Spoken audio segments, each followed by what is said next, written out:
Dito sa Papa Dudut Stories, ikaw ay hindi nag-iisa.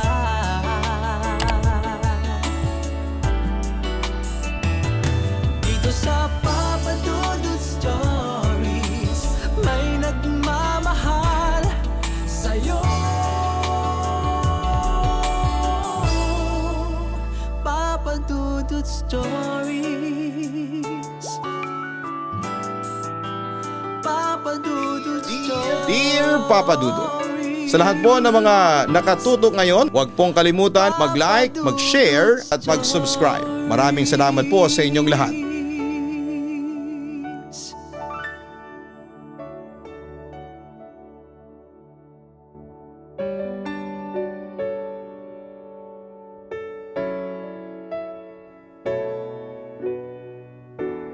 Isang magandang araw po sa inyong lahat. Ako po si Delcy, isang embalsamador at nakatira dito sa Barangay Bagto dito sa bayan ng Lezu sa Aklan. Subscriber mo ako sa Papa Dudut YouTube channel simula pa noong June 2024 at maging sa iyong Spotify, at simula noon ay marami na akong napapakinggang kwento, lalo na kapag horror. Lahat naman ay kapani-paniwala since ako rin ay nakaka-experience ng nakakatakot at magpahanggang ngayon ay hindi ko pa rin po makalimutan. Bago ako magkwento sa inyo ng aking karanasan sa pagiging embalsamador ay ikakwento ko muna sa inyo yung kauna-unahang kababalagan na naranasan ko noong bata pa ako. Tanda ko nasa 12 years old ako ng mga panahong ito. Matatakotin talaga ako. Paano ba naman kasi makulit akong bata? At para matigil ako sa pagiging makulit ay palagi akong tinatakot ng mga magulang ko. Tulad ng huwag kang pumunta dyan, Delcy, may mumu dyan. O di kaya naman ay huwag kang malikot kasi gusto ng mga aswang ang malilikot. Sige ka, kukunin ka niya. Yung mga ganyang tipo ng pananakot ang naririnig ko noon mula sa mga nakakatanda sa akin. Kaya tuloy pumasok sa isipan ko na baka nga totoo na may mumu sa isang lugar na gusto kong puntahan o kukunin talaga ako ng mga aswang kapag malikot ako. Mabalik tayo sa kwento ko. So ayun na nga, Papa Dudut. Nasa tapat ako ng sari-sari store noon na pag-aari ng tiyahing ko at sa labas ay nagse-cellphone lamang ako habang yung mga matatanda ay nagkwekwentuhan tungkol sa kanilang mga buhay. Bagamat nakikinig ako sa usapan nila, hindi ako sumasabat kasi alam nyo na kapag bata ay walang karapatang makihalubilo sa usapan ng matatanda. Bagamat napapatingin ako sa mga nag-uusap, lalo na kapag interesante ang kanilang kwentuhan. Habang nagkwekwentuhan sila ay napatingin ako sa biological sister ng lolo EJ ko na si Lola Nieves. Nabihira ko lang makita dahil sa malayong lugar pa ito nakatira. Kaya nagulat ako nang dumalaw ito sa amin. Pero ang nakapagtataka dito, Papa Dudut, ay parang na-inform sa akin na dumalaw nga si Lola Nieves. Basta nagulat na lamang ako na lumitaw ito sa tapat ng tindahan namin. Tapos ay napansin ko din na bihirang magsalita at parang nakikinig lang sa mga kwentuhan. Nang bigla nitong sinabi sa akin na, alam mo Delcy, patay na ako. Sino namang hindi paninindigan ng balahibo kapag sinabi sa ito, hindi ba? Kaya sinabi ko sa kanya na Lola Nieves, huwag ka namang manakot ng ganyan. Sabi ko. Nang mapansin ko na lamang na huminto sa kwentuhan ng mga matatanda at napatingin sa akin ng ilang segundo, na para bang nagtataka sila kung bakit ako nagsalita. Pero hindi nila ako kinausap noon at nagpatuloy pa rin sila sa kwentuhan. Hanggang sa biglang may lumapit na isang matanda sa mga nagkwekwentuhan sa tapat ng sari-sari store. Patay na raw si Nieves, bungad nito sa kanila. Nagulat ang mga matatanda sa balitang natanggap nila. Pero mas nagulat ako kasi nakikita ko sila Lola Nieves at nasa tabi ng mga nagkwekwentuhan. Tumingin ako kay Lola Nieves na noon ay nakangiti lang sa akin. Mamayang kaunti ay dahan-dahan itong tumayo sa kinakaupuan niya at tumalikod. Tapos ay bigla na lamang siyang nawala nang mablock ng mga matatanda ang view ko. Ano daw ang kinamatay ni Chang Nieves? Tanong ng tiyahing ko. Bangungot yata. Basta hindi na lang nagising sabi pa ni Poncho. Bigla na lang daw nangamoy ng mabaho sa labas ng bahay ng Nieves tapos nang pasukin nila ang bahay. Natagpuan nilang patay ang matanda sa kwarto, nakahiga sa kama. Ang sabi pa ay 2 araw nang patay si Nieves bago makita ng mga kaanak natin. Kwento ng nagbalitang kamag-anak din namin. Sa kabilang banda ay hindi ko na ikinuwento sa kanila na nakita ko ang kaluluwa ni Lola Nieves. Basta sumama na lamang ako sa mga magulang ko papunta sa probinsya para dumalo sa burol ng yumao naming kamag-anak. Pagdating namin doon ay may nalaman ako tungkol sa ginawa nila sa bangkay ni Lola Nieves.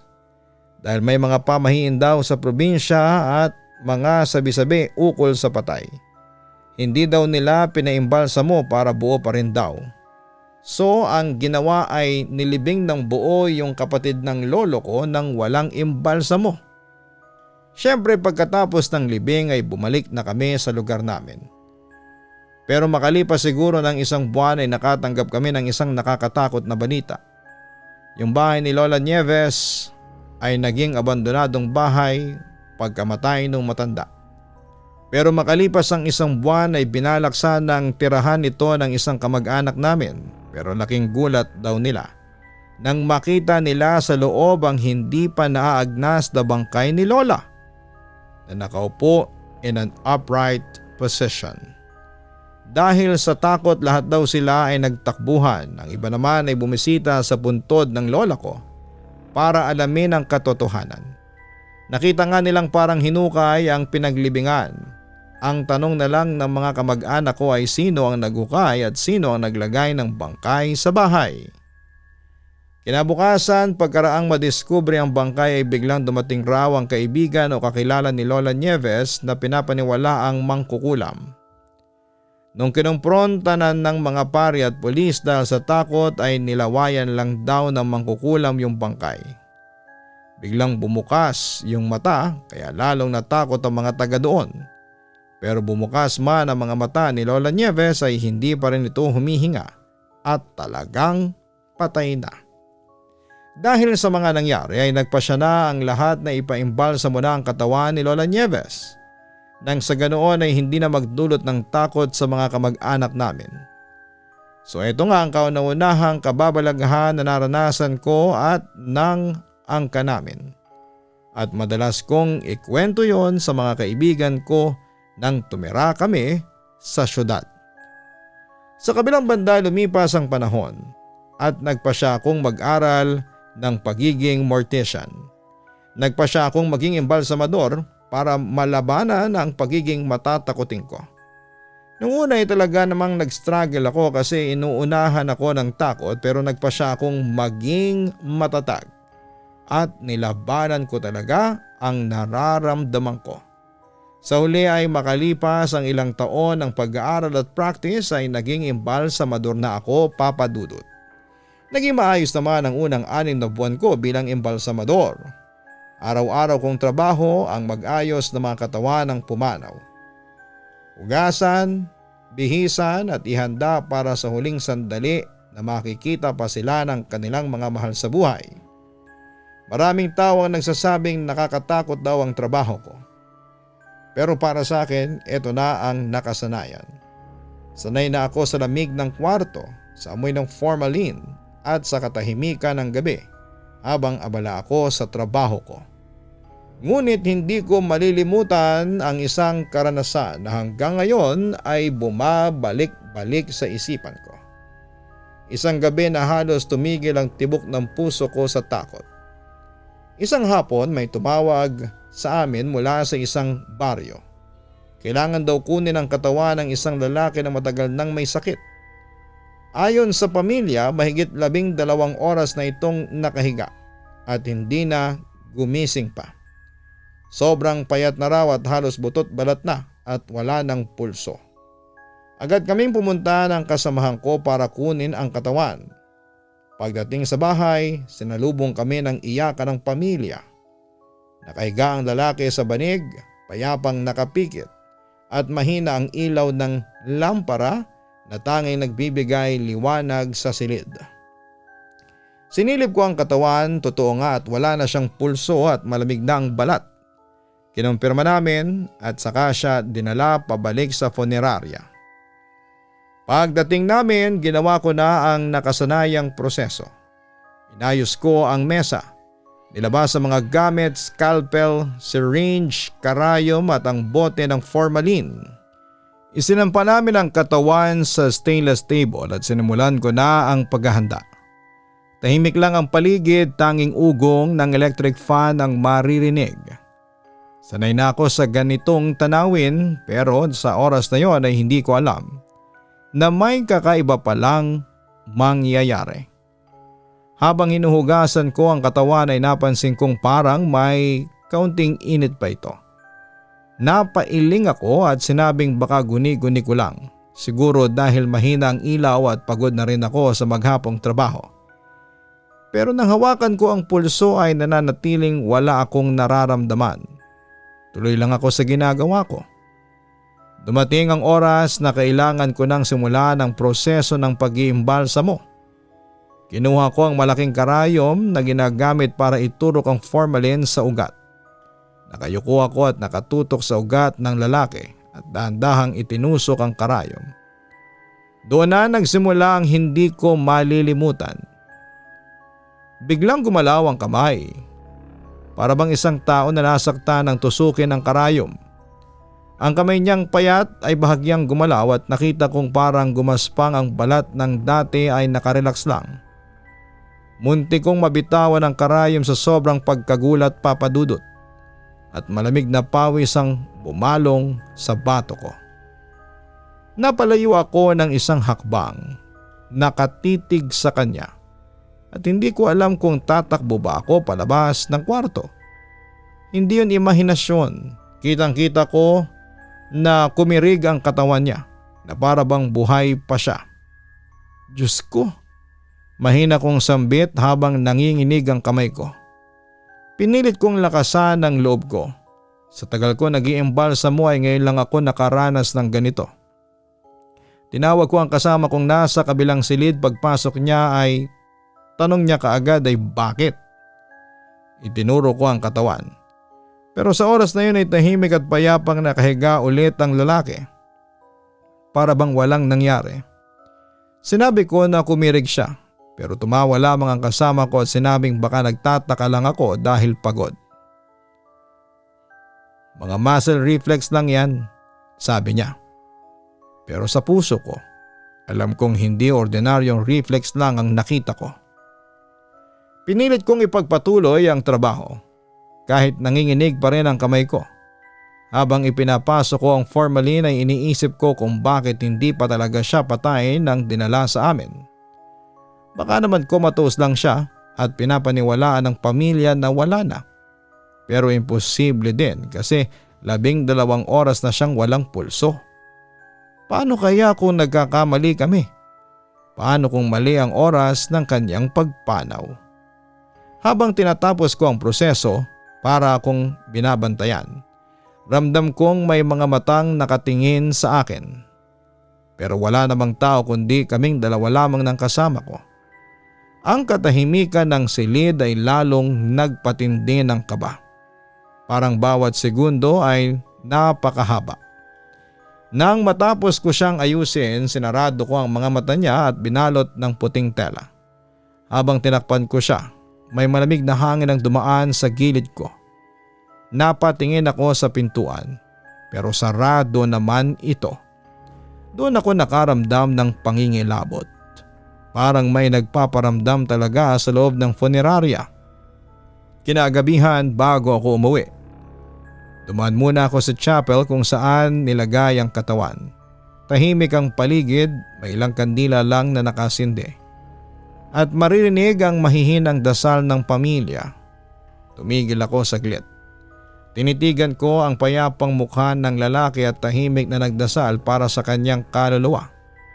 Hindi ko man may paliwanag ang mga nangyari, alam kong may mensahe yon. Na ang kamatayan ay hindi basta dumarating at minsan ay may misteryo itong dala. Pag-uwi ko ay hindi ko kaagad nakalimutan ang gabing yon. Paulit-ulit na bumabalik sa isipan ko ang eksenang kumirig siya matapos tusukin ang karayom. Hanggang ngayon ay naiisip ko pa rin, buhay pa ba siya ng mga oras na yon? O baka naman nagparamdam lang siya. Nagsasabi ng huling sulyap ng kanyang kaluluwa bago tuluyang lumisan.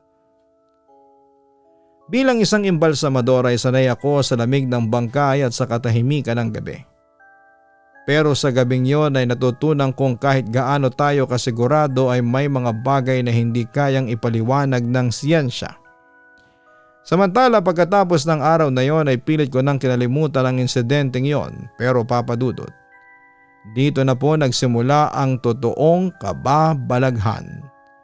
Maaga akong matulog noon nang bigla akong nanaginip. Napanaginipan ko yung matanda. Nung una hindi ko pa siya namukaan kaya nung hilahin niya ako ay sumama lang ako. Maganda naman kasi ang paligid, maayos, malamig at maaliwalas. Dinala ako nito sa isang lugar na may mga puting ulap, puting buhangin at may maliit na nyog. Delcy, bakit niyo ako pinaimbalsa mo agad? Hindi pa ako patay. Hiniram lang ng taga-ibang daigdig ang kaluluwa ko dahil may kasalanan ako sa kanila. Pagka-ikatlong araw ibabalik din nila ako, sabi ng matanda sa akin. Nagulat ako at hindi makapaniwala sa aking narinig. Tapos ay bigla na lang akong nagising. Doon ay naalala ko kaagad yung matandang mukhang naimbalsam ako ng buhay. Pero huli na para magsisi at ang tanging nagawa ko na lamang ay umiyak sa panghihinayang. Hindi nagtagal, habang nasa trabaho ako, pumunta sa akin ang isa sa mga kamag-anak ng matandang naimbalsam ko ng buhay. Sinabi nila na nanaginip din sila at nagpakita sa kanila ang matanda pero tanging pagsisisi na lamang ang kanilang nagawa. Hindi naman nila ako sinisisi since normal lang naman daw nagampanan ko ang aking trabaho. Once na dinala na sa punerarya ay assumed na patay na talaga ito. Samantala nagkwento pa yung kamag-anak ng matanda. Bago daw ito namatay ay sumama raw ito sa kaanak niya na nanghuhuli ng ibon. May natamaan daw itong puting owl at marahil ito ay pag-aari ng taga-ibang daigdig. Kung kaya siya kinuha bilang kabayaran ng kanyang kasalanan. Naniniwala ako na totoo ang mga engkanto dahil biblikal. Kasama sila sa mga parurusahan pagdating ng araw. Kaya naniniwala din akong kinuha nga si lolo ng mga engkanto at hindi na nakabalik dahil wala na nga ang kanyang katawang lupa. Pagkatapos ng isang buwan mula nang inilibing ang matanda ay hinukay nila ulit ang puntod niya at nakita nilang ang mga buto nito ay kulay itim at hindi kagaya ng normal na kulay puti. Papadudot isa yon sa mga hindi ko makakalimutang experience na hanggang ngayon ay dinadala ko pa rin. Sising-sisi ako noon at panay ang dasal ko para humingi ng tawad sa Diyos. At doon sa matandang naimbalsam ako ng buhay. Sa kabilang banda, alam ito ng management ng puneraryang pinagtrabahuhan ko. Pero sabi nila sa akin ay wala kaming kasalanan sa mga nangyari.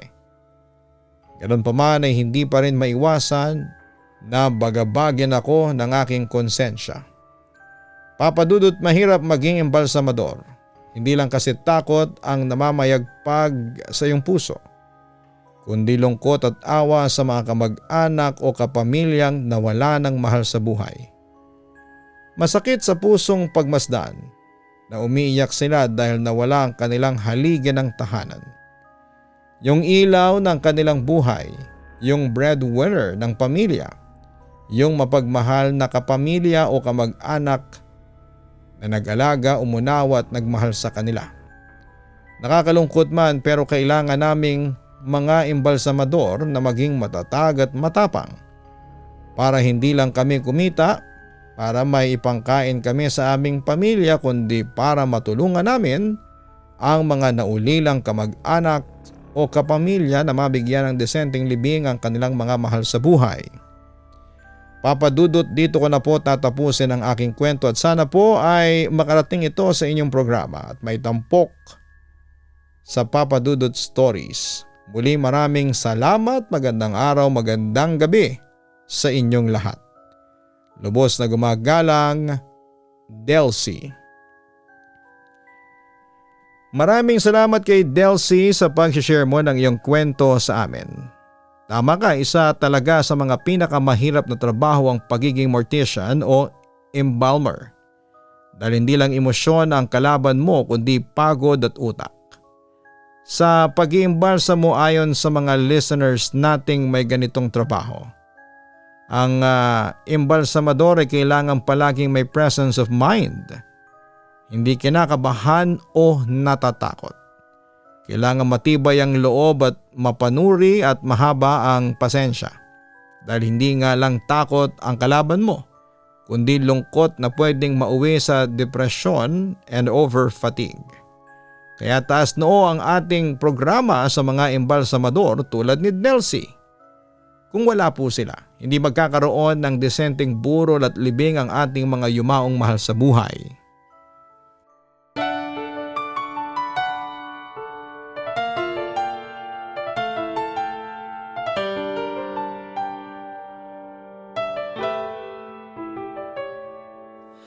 Ang buhay ay mahiwaga, laging may lungkot at saya. Sa Papa Dudut Stories, laging may karamay ka.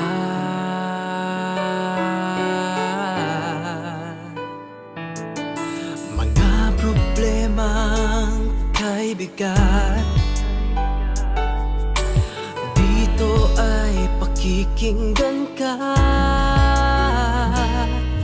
Sa Papa Dudut Stories, kami ay iyong kasama. Dito sa Papa Dudut Stories, ikaw ay hindi nag-iisa.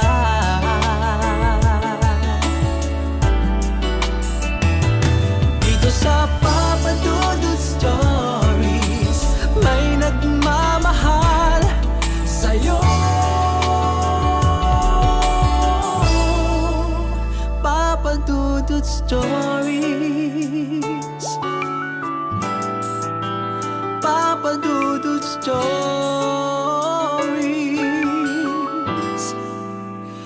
Papa Dudut Stories.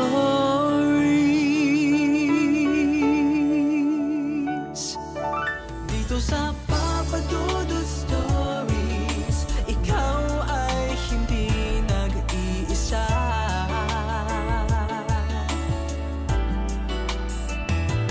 Dito sa